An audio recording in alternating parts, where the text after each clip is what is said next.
If you've ever listened to Pat Caputo or read Pat Caputo, okay, he's not a guy that puts his head in the clouds. He's pretty realistic. Pragmatic, some would even say, to use the word of the day. Pat Caputo has put together a list of 10 options for the Tigers at the trade deadline that he says are both available and realistic.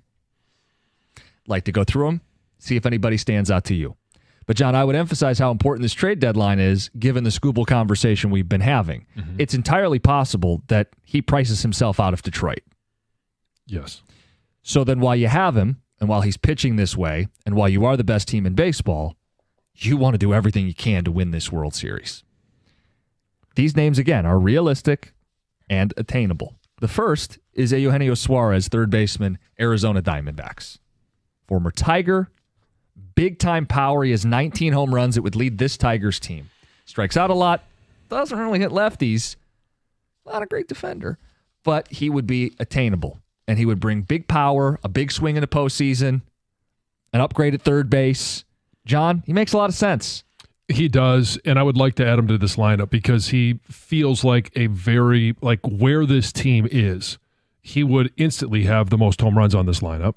Mm-hmm. A few more than Scoobs. But you add another power bat to this lineup where you've already got Riley Green, Spencer Torkelson, Kerry Carpenter.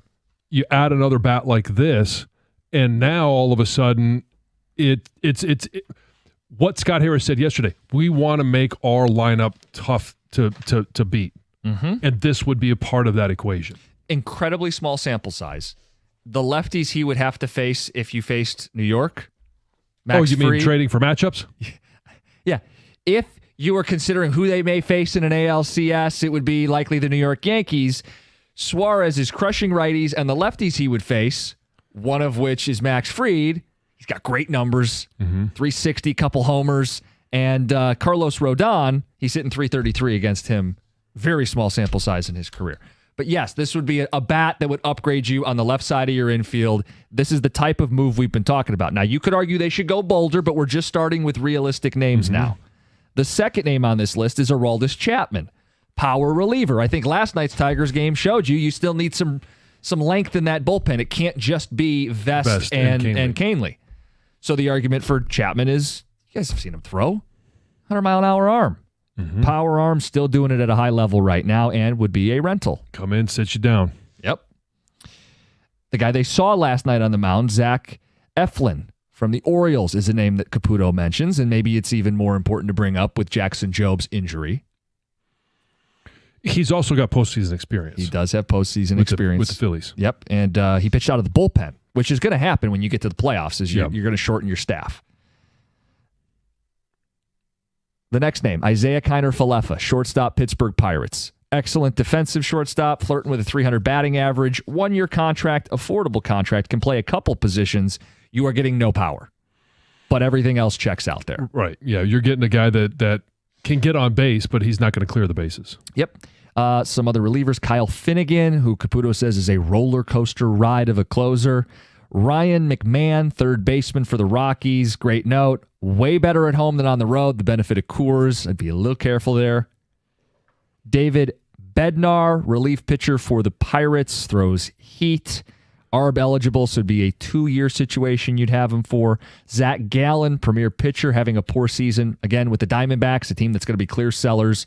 Another Pittsburgh player, Andrew Haney. And a third baseman, Ramon Urias from the Orioles, who can play a couple different positions on the infield. Yeah. To me, there's one clear name. Yeah, on this list, the clear name is going to be Suarez. There are names that aren't on this list that may interest you. Bo Bichette, mm-hmm. rental deal. Toronto's in the playoff spot right now as a wild card, but if there's no hope of him being there long term, that's a tough conversation. They'd have to be willing to hear offers. Yeah, Bichette can play short, could play third. That's the other name I'd be interested in. Love to add his bat to this lineup. And obviously the other one is injured currently. You nailed it. There's so many moving parts with that one. And I'm talking to myself. With Bregman, the Red Sox need to keep losing. He needs to get healthy. I'm not sure if opting in or opting out is better for the Tigers in terms of pulling off a trade, but all of those factors would be there. But that would be the home run move. because it could be a multi-year play. Right. And worst case scenario, it's a this year play with the best, him and Jose Ramirez, the two best third basemen in baseball. You get one of them on this team with that clear need. Yeah. So let's just go with 3 on that side of the infield. Mm-hmm. Suarez, Bregman, or Bichette. Rank them. Bregman's number 1, Clearly, obviously. Yeah.